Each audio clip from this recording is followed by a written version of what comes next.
Hi, my name is Grant, and thank you for watching the PWA2 series product video. Today we'll be discussing the general technical specifications of the PWA2 series, as well as some overall features. The PWA2 series is a motorized linear actuator. It incorporates a closed-loop stepping motor through a gearing mechanism. Through the gearing mechanism, we interface with a ball nut. The ball nut will then directly interact with the ball screw, which is attached to a linear guide. You can see further detail in the diagram before you. So we have our closed-loop stepping motor with a gear on the output shaft. That interacts with the larger gear, which is directly attached to the ball nut. As the ball nut turns, it will directly interface with this ball screw, creating linear motion. The lead screw is fixed on this linear guide shown up here. The PWA2 series is designed for high power type applications that require precise positioning. As you can see by the specifications before you, we can achieve quite a bit of force through the PWA2 series. Again, the drive method is going to be a ball screw through a gearing system. The effective stroke range will be 100 millimeters. It has a maximum speed capability of 200 millimeters per second. It can achieve a maximum push force of 5,000 newtons. And it also has a repetitive positioning accuracy of plus or minus 0.02 millimeters. Again, it incorporates a closed-loop alpha step technology motor.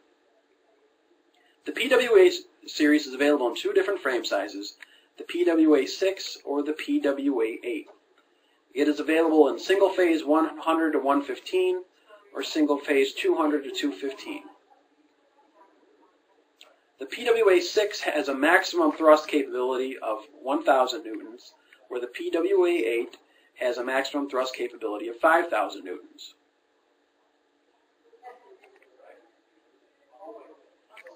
One of the advantages of the PWA series, since it does use a stepping motor, we're able to instantaneously change the speeds depending on the application. So for example, if you had an application where you needed to quickly approach a load to cut down on cycle times and then press on it, the PWA series will be capable of this type of motion. Seeing in this diagram, we can see that as we approach the load at a high speed, slow down, then press on the load, and then return back in the other direction at a high speed again to cut down on cycle times. Now I actually have a demonstration unit with us today that I'd like to go ahead and show you at this time. So again, here is the PWA8 type product. Now we can see in the back portion here we have our linear guide, and internally we have a ball screw throughout the length of this product. Below we have a closed loop stepping motor, and then through a gearing mechanism which incorporates to this ball screw, and up front here we have a large thrust bearing. I'd also like to note that the mounting plate is approximately a 1/4 inch thick steel, so it can handle quite robust situations to be able to produce this kind of torque. So it is a very robust product. On the other side here we have some sensors which I'll show you briefly in just a few moments. So not only can we generate real smooth type motion with this series, but we can also move it quite fast depending on the needs. Right now I'd like to give an example of indexing forward rather smoothly at increments of 10 millimeters and then increments of 5 millimeters.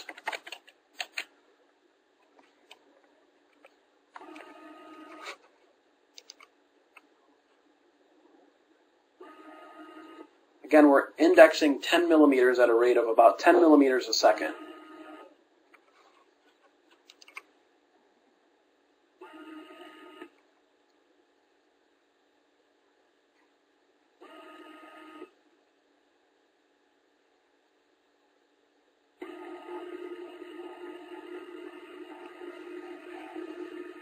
And now you will see a 5 millimeter index.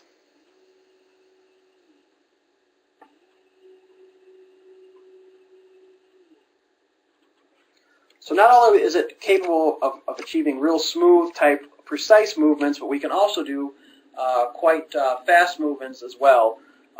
maintaining the high thrust capability.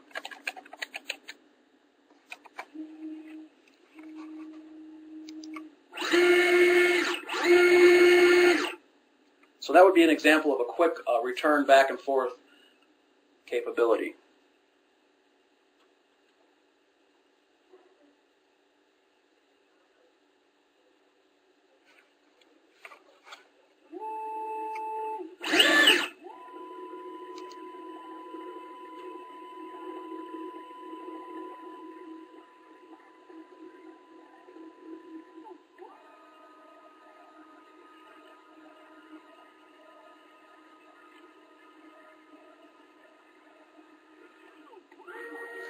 Again, the PWA has a 100 millimeter stroke capability.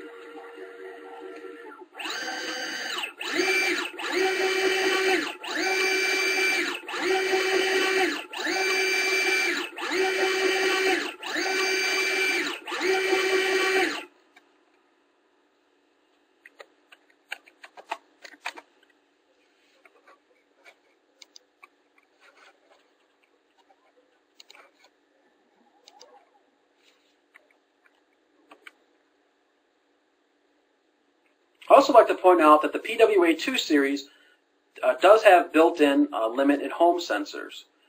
Since we don't recommend a sensorless return to home, it is included with home sensors. Now these sensors are located on a guide on the left-hand side of the actuator, and of course the user can pop off the protective cover to adjust these as needed.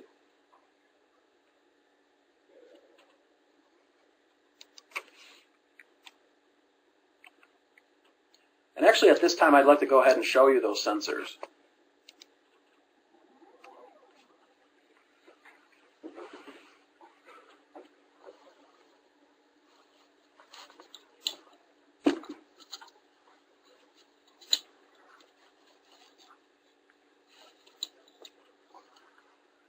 So as we can see here, once we pop off the protective cover,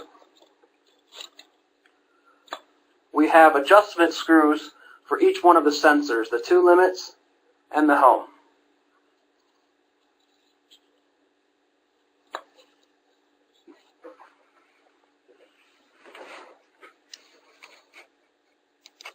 Let's get a closer look.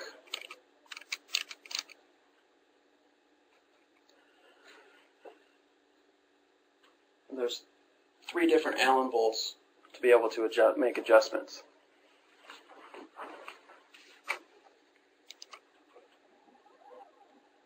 Now, since the PWA2 series is one of the EZS2 series products, it does have the push or a wide range of motion, including the push motion operation. Now, basically, the push motion operation is the ability to limit the amount of output force that the actuator can generate. Once it reaches that set output force, it will then output a T-up output to let the master controller know when it's reached that point to perform some other function or to stop motion. Also, with the push motion function, you have the ability to hold an object into place indefinitely.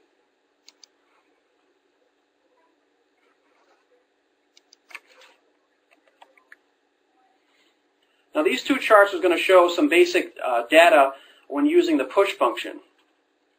And this basically shows you the amount of push current in newtons, or excuse me, push current percentage, and then the approximate amount of output force on the y-axis. So we have current percentage on the x-axis, output force on the y-axis, and we can see as the current percentage goes up, the output force will go up.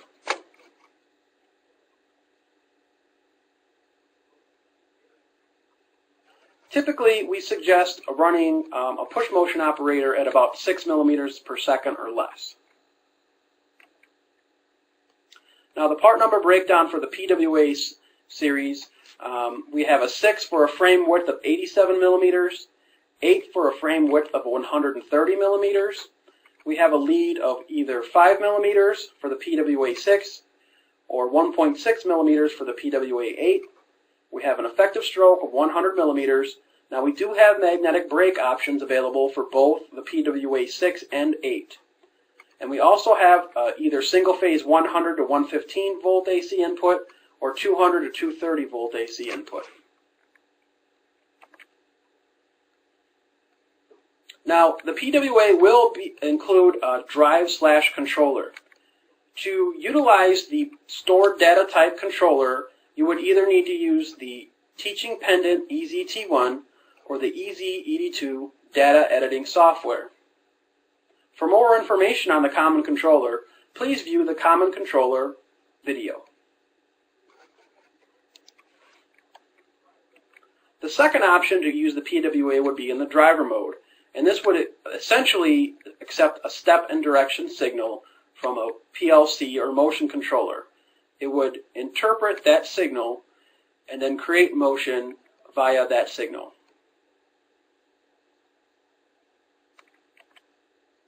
If you have any questions, feel free to give us a call at 1-800-468-3982 or email us at techsupport@orientamotor.com.